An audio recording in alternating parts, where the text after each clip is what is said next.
Well, hello. My Bible is open to Job chapter 29, and we are going to do our best to get through Job chapters 29, 30, and 31 today in our reading together.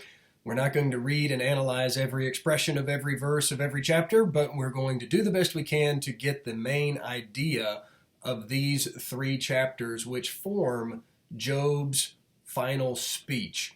So as you're turning to Job 29 and you're thinking about where we've been thus far, let me just give a little bit of an overview and a glimpse of what all we have read thus far in the book of Job as it relates to the speeches and the debate, the point and counterpoint that has gone back and forth between Job and his three friends. So beginning earlier in the book, beginning in Job chapter 3, Job starts off with his own reflections on what is happening. And then his friends start to respond one after the other. Each friend will speak, Job will respond.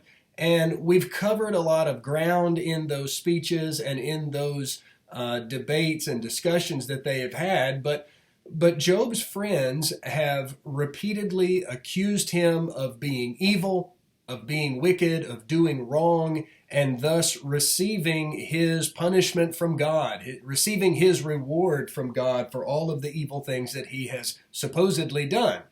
But in each case, Job has responded by saying, no, I'm innocent. I haven't done any of these things that you think I'm guilty of. And so chapter after chapter after chapter, and I know it seems like it's taken us forever to get through these speeches, for all of these chapters, the friends are making observations and Job is refuting observations. And then Job is making observations and the friends are refuting those observations, and back and forth it goes. Job chapters 29 through 31 form Job's final speech. And the friends, his three friends, are also finished speaking at this point. But Job's final speech is these three chapters, chapter 29, 30, and 31. Now, once we get into chapter 32, another character, Elihu, is going to come onto the scene, and we'll have some more to say about him in a future video. And then eventually, God himself is going to speak to Job several chapters from now and give his opinion on the matter. So, as far as Job and the friends are concerned, their discourse and their dialogue together is going to be finished at the end of chapter 31, which we hope to get through today.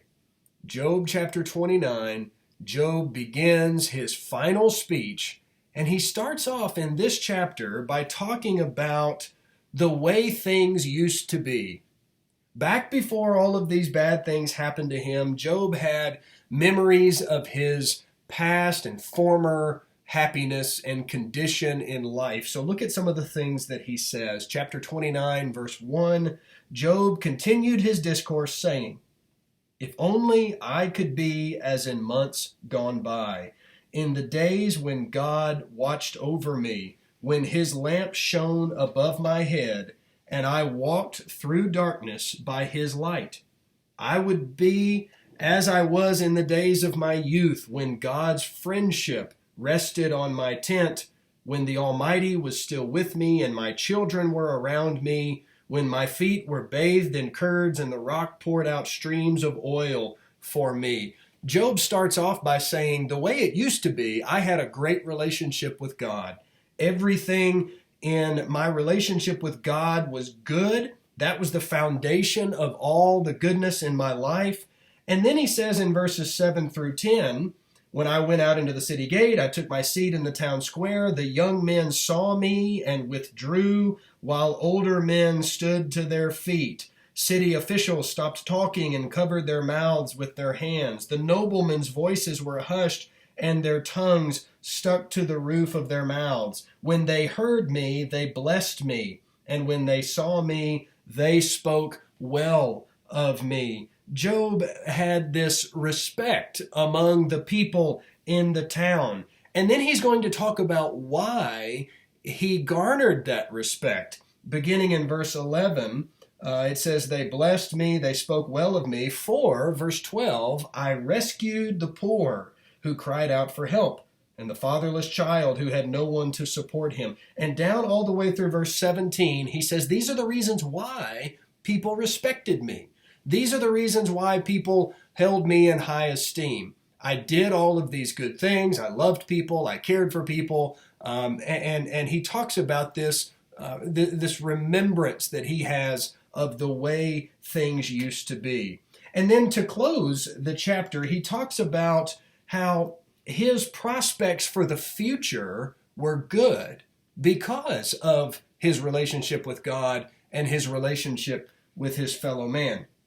In verse 18, he says, I thought, I will die in my own nest and multiply my days as the sand. My roots will have access to water, and the dew will rest on my branches all night. My whole being will be refreshed within me, and my bow will be renewed in my hand. So Job has this hopeful prospect about the future because of all of these good things that have been going for him and working for his benefit. And so chapter 29, verses 21 to 25, he continues on talking about the way things used to be and how good things were. But as we come into chapter 30, now look at the shift in the contrast. But now, verse 1, they mock me, men younger than I am, whose fathers I would have refused to put with my sheepdogs. I think that's an interesting kind of an expression. Job says, I wouldn't have even put their fathers, I wouldn't have put their families out with the dogs who tend after my flocks. You lay with a dog, you get fleas kind of thing. And so Job says, I am being mocked by people who I should not be mocked by, people who are not quality individuals, I guess we might say. These are low-class kind of people, and I don't mean economically low class. I mean low class as in they don't have any decency or goodness about them. And so Job in the first 8 verses is going to talk about these people who now, as opposed to him being respected and highly regarded, now he is held in contempt by these people. And these are not even people who should be pronouncing any kind of a judgment on him. They have their own issues to sort through, but they are speaking poorly of Job. They're maligning him. They're saying hateful things about him. And then down in verse 9, he says, I am mocked by their songs. I have become an object of scorn to them. They despise me and keep their distance from me. They do not hesitate to spit in my face. Look at the things that Job accuses these people of. He says they mock me, they ridicule me, they spit in my face. That's how much hatred and disgust they have for me now in my present condition. Now think about what's happened here. Job has gone from this position of being wealthy, prosperous, blessed by God. All of these people in the community, they honor him, they respect him, they see him as someone to be admired. And now that his conditions have changed, he's lost all of his wealth, all of that's been taken away, his children are gone. Job is extremely depressed. He can't make sense of any of this. He's just dejected. And now people look at Job and they just sneer and they say, oh, this is the man that we used to hold in high regard. What has happened to this man? He's disgusting now. And they are mistreating him because of this change that has taken place. Look at verse 13 of chapter 30. They tear up my path. They contribute to my destruction without anyone to help them. They advance as through a gaping breach. They keep rolling in through the ruins. Terrors are turned loose against me. They chase my dignity away like the wind, and my prosperity has passed like a cloud. This imagery that Job uses here is a city that is being attacked, a city that is under siege. He talks about them forming breaches in the wall and rushing in violently, rolling in through the ruins of these, metaphorical walls of a city that have been broken down. Job is defeated, he's dejected, and now these men are just piling on. They're kicking him when he's down. And he says, this is how I am being treated by these people who once held me in honor and esteem.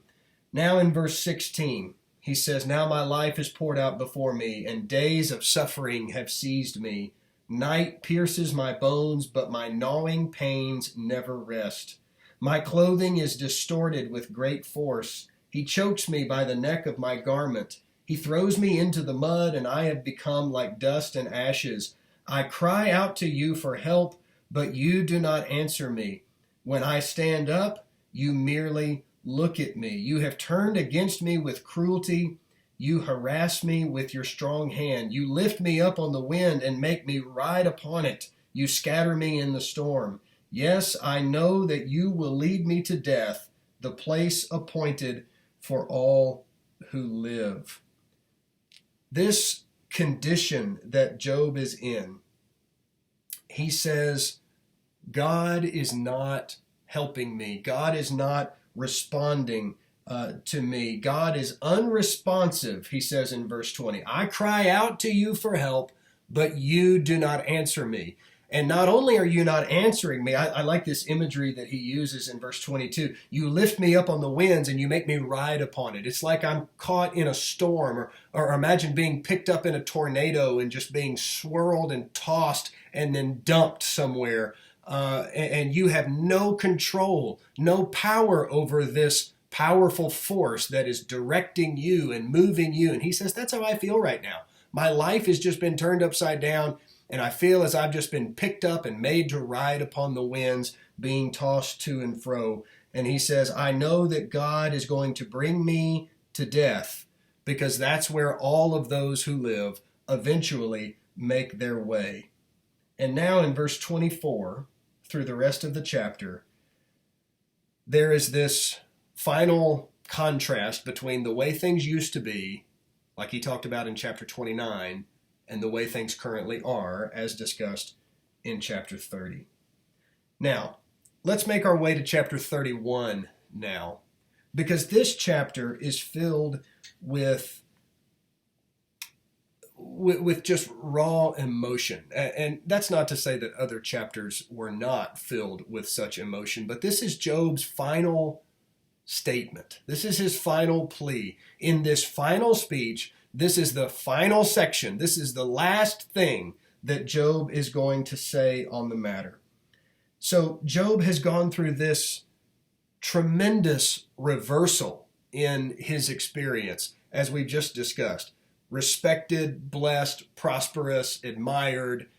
Now he is just dejected, rejected. People are mistreating him and abusing him. He has been accused by his friends of doing all kinds of wrong things and wicked things. He's been told by them that he's guilty. He deserves all of these things that are happening to him. And now Job, who has been vindicating himself throughout, but he's going to finish this chapter with one final vindication of his own righteousness and behavior. And you can almost hear Job maybe screaming at the top of his lungs at this point, because chapter after chapter, his friends have made these accusations that are completely baseless. And so he is just driven to madness over this, and this is his final statement of vindication and freedom from their accusations.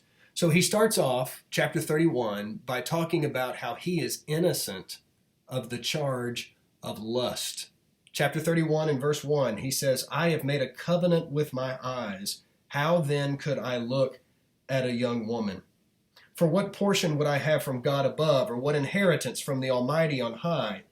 Doesn't disaster come to the unjust, and misfortune to evildoers? Does he not see my ways and number all my steps? I am not guilty of lusting after younger women, he says. Then in verses 5 through 8, he talks about dishonesty and deceit. He says, I'm not guilty of that either. If I have walked in falsehood or my foot has rushed to deceit, let God weigh me on accurate scales, and he will recognize my integrity. Verse 9, if my heart has gone astray over a woman, or I have lurked at my neighbor's door, let my own wife grind grain for another man, and let other men sleep with her. For that would be a disgrace. It would be an iniquity deserving punishment. I'm not guilty of adultery, he says. I've not committed lust. I've not committed deceit. I've not committed adultery. Then he talks about abuses of power, we would say. If you look at chapter 31 and verse 13, if I have dismissed the case of my male or female servants when they made a complaint against me, what could I do when God stands up to judge? If my servants have charged me of doing them wrong or abusing my position towards them and not hearing their case, if I've not been attentive to their request for justice, then won't God hold me accountable for that? But he says, I welcome that because I know I haven't done this. Look at verse 15. Did not the one who made me in the womb also make them? Did not the same God form us both in the womb? If I have refused the wishes of the poor, or let the widow's eyes go blind, if I have eaten my few crumbs alone without letting the fatherless eat any of it, for from my youth I raised him as a father, and since the day I was born I guided the widow. If I have seen anyone dying for lack of clothing, or a needy person without a cloak, if he did not bless me while warming himself with the fleece from my sheep. Widows, poor, the oppressed, all of them, Job says, I have been tenderly compassionate towards. I have not abused my power over my servants or anyone else who is weak and unable to defend themselves and protect themselves. In verse 24, he says, if I place my confidence in gold or called fine gold my trust, if I have rejoiced because my wealth is great or because my own hand has acquired so much, if I have gazed at the sun when it was shining or at the moon moving in splendor so that my heart was secretly enticed and I threw them a kiss, this would also be an iniquity deserving punishment, for I would have denied God above. I have not turned silver and gold and wealth into my idols.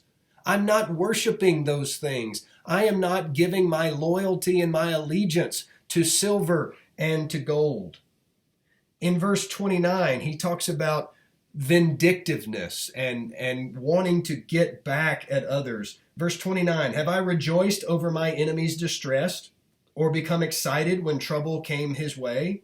I have not allowed my mouth to sin by asking for his life with a curse. I don't have any ill will or hatred towards anyone else, even those who are my enemies. I've not done anything like that. Verse 31, haven't the members of my household said, who is there who has not had enough to eat at Job's table? No stranger had to spend the night on the street, for I opened my door to the traveler. I've not been inhospitable. I've welcomed many people to my table, into my home, to find warmth and food. In verse 33, have I covered my transgressions as others do by hiding my iniquity in my heart because I greatly feared the crowds and because the contempt of the clans terrified me, so I grew silent and would not go outside? Am I guilty of sins, but I'm also guilty of trying to hide them and not be forthright about them? No. In all of these things, Job is listing all of these things, some of which his friends have accused him of in earlier chapters. But all of these things, Job says, I'm not guilty of these. And so this is the final plea, the final vindication of himself. And there's actually one other thing that Job says he is not guilty of, but you have to jump a few verses and look at verse 38. If my land cries out against me and its furrows join in weeping, if I have consumed its produce without payment or shown contempt for its tenants, then let thorns grow instead of wheat and stinkweed instead of barley. I am not guilty of exploitation. So here is just another sin that Job adds and says, I didn't do this. I didn't do this. I didn't do this. And finally, Job has this, in these verses that we skipped over, this climactic cry. Look at verse 35. If only I had someone to hear my case. Here is my signature. Let the Almighty answer me. Let my opponent compose his indictment. I would surely carry it on my shoulder and wear it like a crown. I would give him an account of all my steps. I would approach him like a prince. This is just this final outburst and reiteration of something that Job has been calling for now for several chapters. I want to speak to God.